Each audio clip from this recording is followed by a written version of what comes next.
Bom dia, pessoal. Hoje o assunto da nossa aula são os distúrbios circulatórios, que são as alterações que podem ocorrer na nossa circulação. Vamos falar de edema, hiperemia, congestão, hemorragia, embolia, infarto e, por último, choque. Então, primeiro aí, o edema, como a gente pode definir, ele seria um aumento fora do comum do líquido intersticial dentro dos tecidos. Então, só para vocês lembrarem o que seria esse espaço intersticial. Ele é o espaço que está entre as células, entre os tecidos. Então, esse espaço aí, ele tem um líquido, ele já tem um líquido normalmente, mas quando ele está nessa situação de edema, existe um aumento desse líquido intersticial entre os tecidos. Vocês vão lembrar quando eu falei de inflamação na nossa aula, um dos sinais da inflamação é o edema. Nesse caso aqui, a gente não está falando de edema causado pela inflamação. Então, vocês veem aí na segunda flechinha que as causas do edema podem ser duas. Ele pode ser inflamatório, que é aquele relacionado à inflamação, e o líquido liberado pelo processo inflamatório a gente vai chamar de exudato, o líquido que extravasa de dentro dos vasos sanguíneos para fora nos tecidos. E quando ele é causado por algum fator não inflamatório, o líquido que extravasa é chamado de transsudato. Também a gente precisa saber que quando o edema é considerado generalizado e grave, ou seja, o corpo todo está com edema nos braços, as pernas, o rosto, isso tudo vai ser chamado de anasarca. Então aí eu vou comentar um por um das causas do edema não inflamatório. Então hoje não tem nada a ver com o edema como sinal de inflamação, como a gente já viu em outra aula. O primeiro fator que pode causar, pode levar ao edema não inflamatório é o aumento da pressão hidrostática. Para conseguir explicar essa situação, eu vou usar o exemplo de uma situação clínica que é a insuficiência renal. Então, uma pessoa que sofre de insuficiência renal, o rim ele para de filtrar o sangue e não elimina mais o líquido junto com os componentes que a gente está jogando fora junto na urina. E aí isso faz com que haja um aumento da pressão nos vasos sanguíneos e um aumento então do extravasamento de líquido. Então não acontece a filtragem no sangue, o líquido que era para ser eliminado fica retido e isso faz com que esse líquido seja extravasado para o meio intersticial. Na segunda situação aí é a redução da pressão osmótica. Eu vou explicar usando um exemplo de desnutrição grave. Quando uma pessoa está gravemente desnutrida, ela tem uma redução muito grande da quantidade de proteína no sangue. Isso é chamado de hipoproteinemia. As proteínas, elas são um dos fatores que vão regular a pressão osmótica, ou seja, a pressão do meio interno e externo do vaso sanguíneo. Quando tem a redução de proteína no sangue, o meio externo do vaso ele fica mais concentrado. Isso faz com que haja um extravasamento de líquido do vaso sanguíneo para o meio externo, porque o nosso corpo entende que mesmo estando nessa situação de desnutrição grave, o meio externo ele é mais proteico. Em terceiro aí é a retenção de sódio e água. Eu vou explicar usando o exemplo de novo de uma pessoa que tem insuficiência renal crônica. Então, nessa situação, a pessoa ela não elimina o líquido junto com o que o corpo está querendo jogar fora. Isso seria também o sódio e potássio, ou seja, ela retém o sódio e potássio.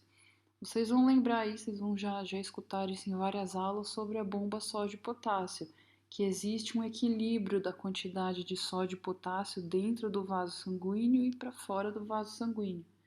Então, o potássio nessa situação, ele acaba ficando retido mais dentro do vaso sanguíneo, ele tem essa tendência a ficar para dentro do vaso sanguíneo. Isso faz com que o sódio então fique para fora. Quando o sódio fica do lado de fora do vaso sanguíneo, ele leva também a água junto. Onde tem o sódio, sempre tem a água junto. E aí acontece essa retenção de sódio e água no meio externo do vaso sanguíneo. E por último aí, a obstrução linfática. Eu vou exemplificar usando a situação de mastectomia. Mastectomia é uma cirurgia da remoção da mama quando tem, quando tem câncer. Então, quando tem essa necessidade da remoção da mama, junto com essa cirurgia é removido também os linfonodos presentes na axila, porque lá nessa região também ficam guardadas algumas células metastáticas, então elas não podem ser deixadas lá. Isso faz com que lembra que os linfonodos, eles é que fazem a drenagem da linfa. Como os linfonodos não estão lá mais naquela região, o líquido, a linfa, ela não é drenada. Então, o braço, normalmente, de mulheres que fazem essa cirurgia de mastectomia, acabam sempre tendo a tendência a ficar inchados, porque o líquido não foi drenado, não teve para onde escoar. E como consequência do edema, a gente tem duas situações. Uma é a obstrução vascular, porque o líquido fora do vaso sanguíneo ele acaba apertando o vaso sanguíneo, comprimindo o vaso sanguíneo, e isso pode acabar causando uma obstrução do vaso. E também ele pode dificultar as trocas gasosas. Então vocês vão lembrar da aula do ano passado, lá onde a gente estudou o sistema respiratório, a gente viu como acontece a troca gasosa lá no alvéolo do pulmão. O que acontece entre os capilares sanguíneos e o alvéolo do pulmão? Pode acontecer essa retenção de líquido. Isso faz com que dificulte a passagem ali da troca de gás carbônico e oxigênio entre o capilar sanguíneo e o alvéolo. Então, essa imagem aí eu coloquei para exemplificar o que é um edema nessa situação aí, tá nas pernas e nos pés.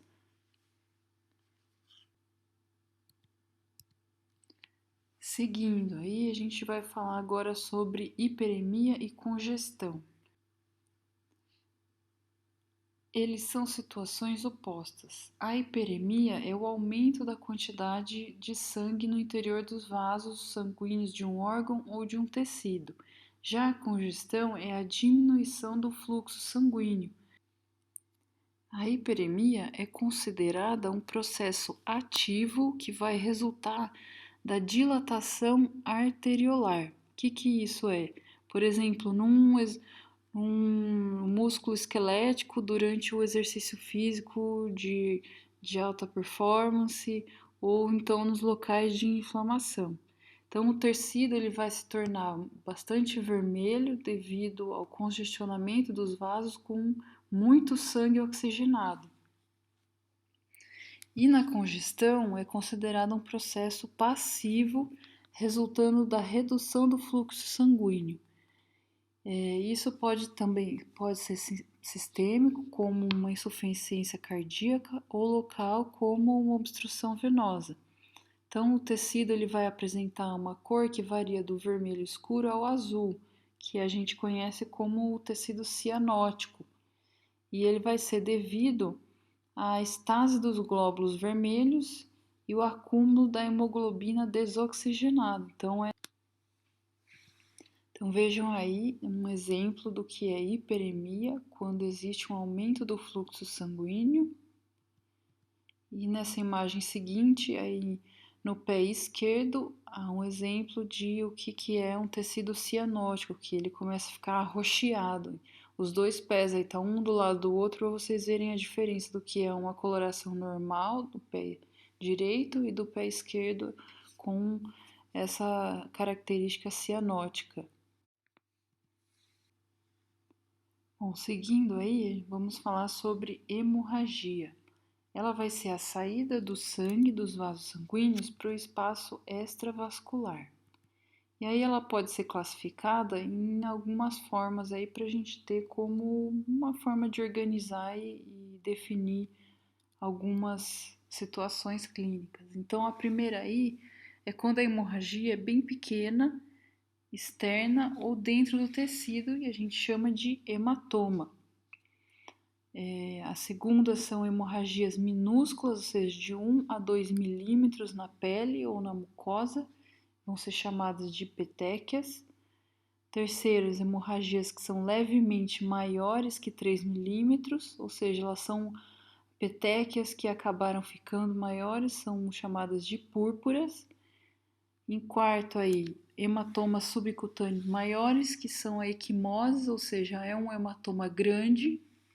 E por último aí o choque hemorrágico, que a gente vai deixar um parênteses aí que ele vai ser falado lá no final da aula. Então aqui é a imagem de um hematoma pequeno e existe o detalhe aí dessa mudança de cor quando a gente bate por algum motivo, tem algum trauma.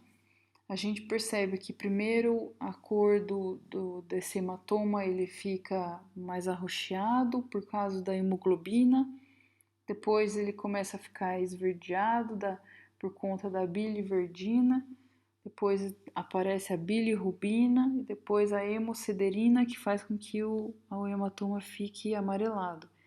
Essa mudança de cor aí do hematoma é devido a esses pigmentos que existem aí nessa lesão. Seguindo aí com a imagem do que são petequias, são pequenas manchinhas vermelhas, são consideradas um tipo de hemorragia.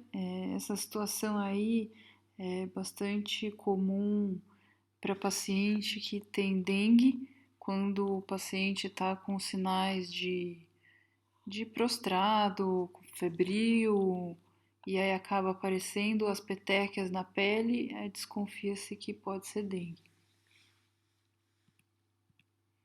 Em seguida aí são as púrpuras, que são manchinhas vermelhas maiores que 3 milímetros.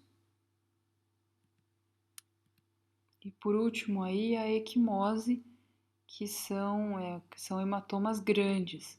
No caso aí da foto, é um hematoma que acabou sendo causado por cirurgia plástica e aí acaba ficando esse hematoma grande aí, o sangue extravasa. E para finalizar a primeira parte aí da aula, quais são as consequências da hemorragia? Ele vai depender do calibre do vaso que foi rompido, ele vai depender do local e vai depender do órgão ou do tecido. Então, se for um vaso muito calibroso, vai sair muito sangue, vai perder muito sangue e isso vai acontecer a situação de hipovolemia, que é a diminuição do volume sanguíneo. Isso faz com que haja também uma isquemia do local. A isquemia é a falta de circulação do tecido no órgão.